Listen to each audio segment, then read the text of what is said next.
কারকল কিনলাম, এটা 130 টাকা দাম চাইছে, 120 টাকা রাখছে। এটা তো এক্সপেন্সিভ না, দাম কারকেল তো নতুন, এখন এলাকাতে পাওয়া যায় না, নতুন সের জন্য দাম এরকম। বাকি যেগুলো আছে ওগুলো রিজনেবল আছে। মুরগি কিনছি, মুরগি যেমন এখানে 250 টাকা কিলো, কিন্তু এলাকাতে আরও বেশি, 300-280 টাকা, এখানে দাম কম। সবজির দাম অনেকটাই কম আমি দেখতেছি বাজারে। আমি যেহেতু আজকে আসছি, বাজারে কিন্তু অনেক মানুষও কম। যে পাইকারি যে মালগুলো ছিল, সকালবেলা যে মালগুলো ছিল, এখন এই মালগুলোই আছে, তেমন কাস্টমার হয় নাই। খুচরা কীরকম বেচানো হবে তা জানি না, আমি আজকে প্রথম আসছি। সবজির দামটা কম আছে, মোটামুটি 30-40 টাকা, 40 টাকা, 50 টাকার ভিতরে সবজিগুলো। পেঁপে আছে 50 থেকে 60 টাকা, কচু 40 থেকে 45 টাকা কেজি, কাকুল আছে 100 থেকে 120 টাকা কেজি, ঝিঙ্গা 70 থেকে 60 টাকা কেজি, করলা আছে 80 থেকে 70 টাকা কেজি, ভিন্ডি আছে 40 থেকে 45 টাকা কেজি, সিম আছে 40 থেকে 45 টাকা কেজি। এই মিলের সবজিগুলো 50 থেকে 60 টাকার ভিতরে সবজিগুলো আছে, তেমন দামটা বেশি না। বাজার কিন্তু সকাল থেকে কাস্টমারটা কম, হয়তো আস্তে আস্তে কাস্টমার হতেও পারে সামনে। মুরগির দাম ঈদের এক সপ্তাহ আগ থেকে ঈদের এখন পর্যন্ত মুরগির দাম কেজিতে অনেকটু কমছে। ঈদের আগে ব্রয়লার মুরগি 220-30 টাকা কেজি ছিল, এখন আমরা 190 টাকা বিক্রি করতে পারতেছি। আর সোনালী মুরগি ঈদের আগে 300-320 টাকা বিক্রি করছি, এখন দুই কোয়ালিটি, একটা হলো হাইব্রিড, এটা 260 টাকা, আর অরিজিনাল সোনালী ওটা হলো 300 টাকা কেজি বিক্রি করতে। কাস্টমার চাপ এখন তেমন বেশি নাই, ঈদের বন্ধ, সরকারি ছুটি এখনও শেষ হয় নাই, শেষ হলে হয়তো কাস্টমার আসার সম্ভাবনা আছে, এখন একটু তুলনামূলকভাবে অনেক একটু কম। তো আলহামদুলিল্লাহ ভালো আছি, কিন্তু বাজারে খরিদ্দার নেই, খুব কম। সকাল থেকে পর্যন্ত 1 কেজি গোছও বেশি নেই, এমনি আছি। দাম এগুলো তো মনে করেন ঈদের আগের মাল কিনা, ব্যাপারী থাকবো না দেখে ঈদের আগে মাল কিনা রাখছে, স্টক মাল, ওইরকমই দাম 780।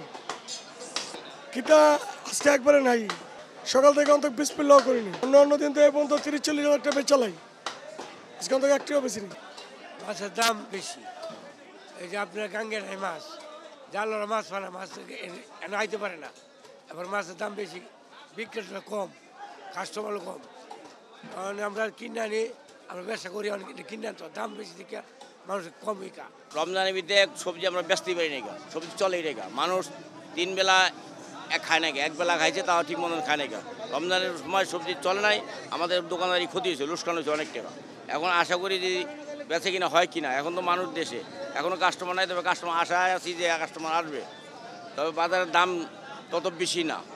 হ্যাঁ, রোজার সময় খালি বেগুন, লেবু আর শসা, এই 3টা জিনিসের দাম ছিল ঊর্ধ্বগতি, আর কোনো জিনিসের দাম ঊর্ধ্বগতি ছিল না। কিন্তু এখন মালের দাম এত বেশি না, কিন্তু আমাদের দোকানের কোয়ালিটি আবার কিন্তু খুব ভালো ভালো। হ্যাঁ, সব জিনিস আমরা একটু বেশি দাম কিনা পড়ে, কারণ জিনিস ভালো পড়ে।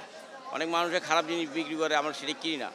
আসলে বাজার পরিস্থিতি ঈদের আগে যেরকম আছে এরকমই আছে, ঈদের আগে বাড়তির দিকে ছিল, ওরকমই বাটার দিকে আছে, কমের কোনো লক্ষণ দেখি না।